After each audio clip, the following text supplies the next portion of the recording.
सौवात की एक बात यह कि ये तो हकीकत है कि अमेरिका हैरान है कि ईरान अब तक टिका कैसे हुआ है जंग में। ट्रंप ने तो शायद सोचा था कि जैसे वेनेजुएला पर अमेरिका ने हमला किया और निकोलस मदुरो को पकड़कर ले आए, वैसा ही कुछ ईरान में हो जाएगा। लेकिन वैसा तो छोड़िए, इतने हमले करने के बाद भी और फिर बातचीत की बात करने के बाद भी, युद्ध विराम करने के बाद भी जब अमेरिका ने फिर हमले शुरू किए, तब भी ईरान डटा हुआ है, पलटवार भी कर रहा है। अगस्त का महीना आने वाला है, फरवरी से जंग चले जा रही है।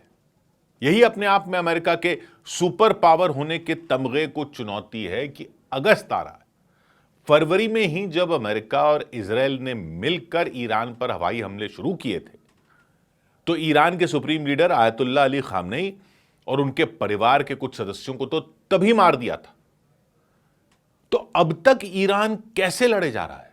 बल्कि जिस पैमाने पर आयतुल्लाह अली खामनेई के अंतिम संस्कार में लोग निकल कर आए, तो उसमें और कुछ हुआ हो या ना हुआ हो, यह तो साफ हो गया कि ईरान के इस्लामी शासन की पकड़ तो बिल्कुल भी कम नहीं हुई है देश पर। अमेरिका ने तो यह फैलाया था कि लोग ही शासन के खिलाफ हो जाएंगे। वो तो अमेरिका के खिलाफ ज्यादा हो गए, ऐसा दिख रहा है। अमेरिका फिर से हमले कर रहा है तो ईरान भी जवाब में बहरीन पर अमेरिकी ठिकानों पर हमले कर रहा है, कुवैत में अमेरिकी ठिकानों पर हमले कर रहा है, कतर में अमेरिकी ठिकानों पर हमले कर रहा है, जॉर्डन में अमेरिकी ठिकानों पर हमले कर रहा है, वो समुद्र में टैंकरों पर भी हमले कर रहा है। अमेरिका को जो उम्मीद थी कि ईरान की अर्थव्यवस्था पूरी तरह चरमरा जाएगी और फिर जनता सड़कों पर उतर आएगी, शासन कमजोर पड़ जाएगा और अंत में खुद ही इस्लामी शासन को उखाड़ फेंकेंगे लोग, न तो वैसा कुछ हुआ और न ही वैसा कुछ होता हुआ दिख रहा है। दुनिया को इतना तो दिखाई दिया ईरान ने कि ईरान वेनेजुएला नहीं है, क्योंकि वहां निकोलस मदुरो के शासन को झुकाने के लिए अमेरिका ने उसके तेल कारोबार को चोक कर दिया था, जैम कर दिया था। तेल का व्यापार ही वेनेजुएला की जान था। वहां पर उसको वो तेल का व्यापार ही नहीं करने दे रहा था, इसलिए उसकी अर्थव्यवस्था धड़ाम से गिर गई। उसकी अर्थव्यवस्था धड़ाम से गिर गई तो महंगाई आसमान छूने लगी थी, सामान की कमी हो गई, लोगों को भूखे मरने की कगार पर पहुंचने का डर होने लग गया था। और फिर क्या हुआ कि वहां के शासन के अंदर ही फूट पड़ गई थी, वहां की सेना और नेताओं के बीच झगड़े होने लग गए थे। कुछ का कहना था कि अमेरिका इस सब को हवा दे रहा है, अमेरिका ही ये सब करवा रहा है, और हो सकता है करवा भी रहा हो, लेकिन वहां तो करवा पाया अमेरिका। और फिर अमेरिका ने सैन्य कार्रवाई करके मदुरो को पकड़ लिया। अमेरिका जो अंदर पहुंचा मदुरो को पकड़ने, तो जाहिर सी बात है अमेरिका के लोग अंदर रहे होंगे, जासूस रहे होंगे, उसके पास पूरी जानकारियां थी, सब कुछ था। और फिर अमेरिका ने डेल्सी रोड्रिगेज के नेतृत्व में वहां सरकार भी बनवा दी, उस सरकार को समर्थन भी दे दिया। यानी अमेरिका ने जो दबाव बनाया, उसने वहां शासन को कमजोर कर दिया वेनेजुएला में, और बदलाव आ गया। लेकिन ईरान में ऐसा क्यों नहीं हुआ? ईरान में वो ऐसा क्यों नहीं करवा पाया? क्योंकि ईरान कई साल से इस तरह के अमेरिकी दबाव, इस तरह के अमेरिकी पैंतरे के लिए खुद को तैयार कर रहा था। और ये अब तो साफ दिख रहा है कि ईरान जो कर रहा है उसकी उसने पूरी तैयारी कर रखी थी।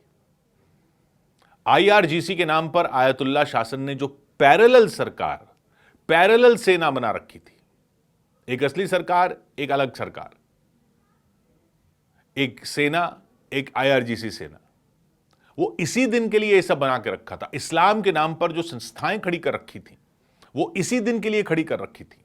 ये पूरा जो सिस्टम खड़ा कर रखा था, इसी दिन के लिए खड़ा कर रखा था। जब अमेरिका ने ईरान के तेल व्यापार पर सख्त प्रतिबंध लगाए, उसके तेल व्यापार को चोक करने की कोशिश की, तो वो वेनेजुएला की तरह टूट नहीं गया। ईरान ने डार्क फ्लीट का रास्ता अपना लिया, डार्क फ्लीट के जरिए तेल बेचना जारी रखा। यानी अमेरिका की पकड़ में ही ना आए, उसने तेल बेचने का ऐसा पूरा सिस्टम बना रखा था, डार्क फ्लीट। वो ऐसे जहाज जो अपना ट्रैकिंग सिस्टम बंद कर देते थे, समुद्र में ही तेल एक जहाज से दूसरे जहाज में ट्रांसफर कर रहे थे और चीन जैसे देशों को सस्ता तेल बेच रहे थे और उनकी इकोनॉमी चले जा रही थी। डॉलर के बजाय वो दूसरे तरीकों से पैसों का लेन देन कर रहे थे। डॉलर में लेते तो पकड़ में आते। लेकिन तेल निर्यात पूरी तरह बंद ही नहीं हुआ, बल्कि लाखों बैरल रोजाना निकलता रहा ईरान का तेल, और अर्थव्यवस्था उसकी चलती रही, जैसे भी चल रही थी, लेकिन चल रही थी। ऐसी चल रही थी कि ईरान हथियार भी बनाता रहा। ड्रोन इतने बनाकर रख लिए थे कि अभी तक लड़े जा रहा है।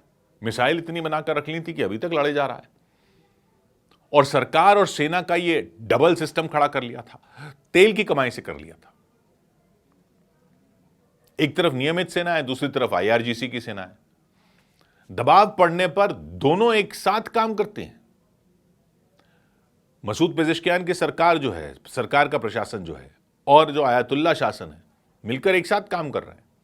जो ईरान की रेगुलर सेना है और जो IRGC सेना है, मिलकर एक साथ काम कर रहे हैं। तो जब अमेरिका का हमला हुआ तो अंदर के नेता और सेना वेनेजुएला की तरह एक दूसरे के खिलाफ नहीं हुए, वो इसके लिए तैयार थे, बल्कि अमेरिका के खिलाफ सब एकजुट हो गए। अमेरिका और इजराइल की सारी खुफिया जानकारियां यहीं तो फेल हो गईं। अब भी जो जंग हो रही है, और जो भी हो अब इस जंग का, जो भी हो, यह तो साफ है कि अमेरिका की सारी इंटेलिजेंस इस मामले में फेल दिख रही है। ईरान ने विचारधारा की लड़ाई लड़ी और बरसों तक लड़ी। विचारधारा के नाम पर लड़ाई लड़ी, चाहे इस्लामी विचारधारा थी, लेकिन विचार से बांध के रखा सबको। उसने अमेरिका के प्रतिबंधों को ही उसका आक्रमण बता दिया था अपनी जनता को कि यह हम पर बाहर का आक्रमण है, प्रतिबंध ही आक्रमण है। तो जब असल में आक्रमण हुआ तो लोग अमेरिका का साथ देने कहां से आ जाते? जिन सड़कों पर हिजाब आंदोलन में आयतुल्ला शासन के खिलाफ नारे लग रहे थे, उन्हीं सड़कों पर आयतुल्ला की अंतिम यात्रा में ट्रंप को मौत देने के नारे लगते दुनिया ने देखे। ये वही लोग हैं जो आयतुल्ला शासन के खिलाफ नारेबाजी करते दिख रहे थे। वेनेजुएला ने अपनी लड़ाई विचारधारा के लेवल पर नहीं लड़ी थी। वहां दबाव पड़ा तो दबाव पड़ते ही अंदरूनी फूट बढ़ गई थी। इसके अलावा यह भी है कि अमेरिका अब भी आसमान से ही हमले कर रहा है, जमीन पर उतरकर लड़ने की हिम्मत नहीं दिखा पा रहा है। और आसमान की लड़ाई में तो ईरान के पास भी मिसाइलें हैं, उसके पास भी ड्रोन हैं। तो भले ही कितना ही नुकसान हो जाए, और बहुत नुकसान हो गया है, ईरान की जमीन पर नुकसान कम तो नहीं हुआ, लेकिन वो लड़ता हुआ और जवाबी हमले करता हुआ दिखता अब भी रहता है। और वो एक सुपर पावर के ठिकानों पर हमले कर रहा है, सुपर पावर के ठिकानों पर हमले कर पा रहा है। यही उसकी जनता को और एकजुट करता रहा है। अब तक इस जंग में यही हो रहा है। खामनेई के मारे जाने के बाद भी भले ही मुश्तबा खामनेई दिखाई न दिए हों पब्लिक में, भले ही उनके सिर्फ बयान आ रहे हों, लेकिन सिस्टम तो वही चल रहा है जो था। और लाखों लोग खामनेई के अंतिम संस्कार में जो शामिल हुए, उसी सिस्टम ने दिखा दिया कि कंट्रोल अब भी पूरा उसके पास है। अब भी लड़ाई और बातचीत दोनों चल रही हैं, लेकिन ईरान का शासन और अर्थव्यवस्था पूरी तरह ढह सकता है, ऐसा कोई संकेत तक नहीं दिख रहा। जीत किसी की भी हो, अमेरिका का ऊंट ईरान के पहाड़ के नीचे तो आ ही चुका है। 100 बात की एक बात।